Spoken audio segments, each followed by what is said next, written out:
Hello, everyone. This is Lindsay Rhodes, and we're going to be talking about how experts speak on intimate partner violence. Today's date is April 6, 2017, and this is for Psychology 496. So, starting with our brief overview on intimate partner violence, we'll talk about how it is a very common issue among people in our world. Both women and men are known to be victims of abuse, and this abuse can range anywhere from physical violence to sexual violence to psychological violence and emotional abuse. An important topic among intimate partner violence is the abusers themselves and what are their motives or risk factors that increase these motives. This topic is extremely important because intimate partner violence is such a common problem, especially among women. Women are more targeted for it because men are just the more masculine ones. So 1 in 3 women, compared to 1 in 4 men, have been victims of some form of physical violence by an intimate partner within their lifetime. And there are many risk factors that can increase the risk for intimate partner violence, and substance abuse has been found to be one of them. If it is not substance abuse to blame for, then there definitely has to be an underlying issue for somebody wanting to attain that power or control over their partner. So 2 questions that I've developed for this topic is, if the abuser is influenced by drugs or alcohol, can we blame this substance for the violence?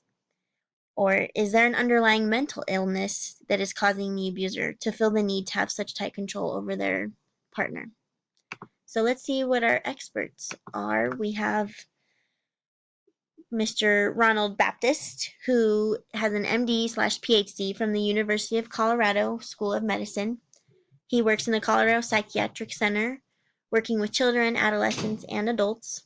He has over 17 years of experience, and he specializes in the prevention, diagnosis, and treatment of many mental disorders, including emotional disorders, mood disorders, anxiety disorders, and substance-related disorders. And our second expert is Brooke Smith. She has a master's in social work from University of Colorado. She works at Family Services in the Colorado Springs region. She has been a social worker for 10 years, and she has experience with domestic violence, substance abuse, child neglect, and overall assistance with helping families to solve problems and cope with these problems. So we will see what Dr. Ronald Baptist has to say on the topic, and he feels that there are many personality characteristics or personality disorders that can result in an individual having aggression, and aggression is a big thing to Baptist. He feels that psychoactive substances may exacerbate intimate partner violence, but ultimately, if the person has, an antisocial personality characteristics or other personality disorder problems that result in aggression more than a normal person, um, this aggression can result in frequent or more stimulant use, and then the more stimulant use can result in the intimate partner violence. Or overall, if they have violence or aggression from their personality, this can be a factor in why they are doing the intimate partner violence. So anger is definitely a common component in the personality traits of perpetrators of intimate personal violence. This anger and other personality traits can be responsible for violent men to have a desire to control their partner. And Baptist did include some information below, just statistics of influences on a perpetrator and, what can influence the perpetrator. So alcohol or substance abuse, isolation, witnessing or experiencing violence themselves in their family origin, gender inequality, or psychopathology. There's many different things. And on to our second expert, social worker Brooke Smith. She has been dealing with many different cases that involve substance abuse, and she has seen a lot of families that have substance abuse going on along with violence occurring. So, there's different things. There's drugs and alcohol, and these temporarily alter anybody's brain. They cause people to act in manners that are definitely not normal to their normal self. the correlations of drug and alcohol abuse with intimate partner abuse, has been made very clear that substance abuse is not to blame for intimate partner violence, but it is definitely a risk factor for it happening more often.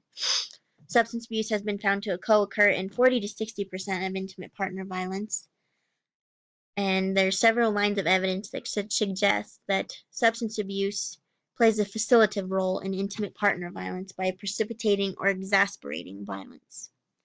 A common drug that Brooke found among her experience is cocaine, and it is because cocaine acts as a psychomotor stimulant, the acute use of which has been associated with suspiciousness, increased irritability, and psychotic symptoms.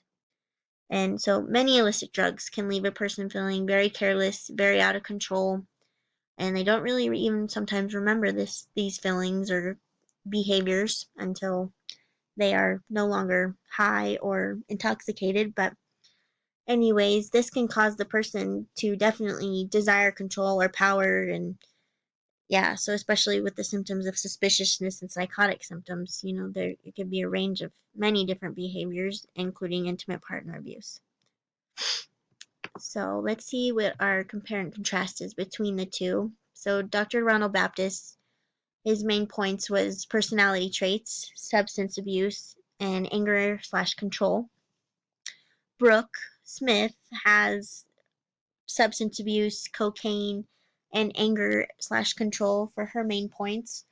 And so I thought a good comparison between the two is that it ultimately does come down to anger and control is the main factor, whether it's the substances causing it or whether it's personality disorder.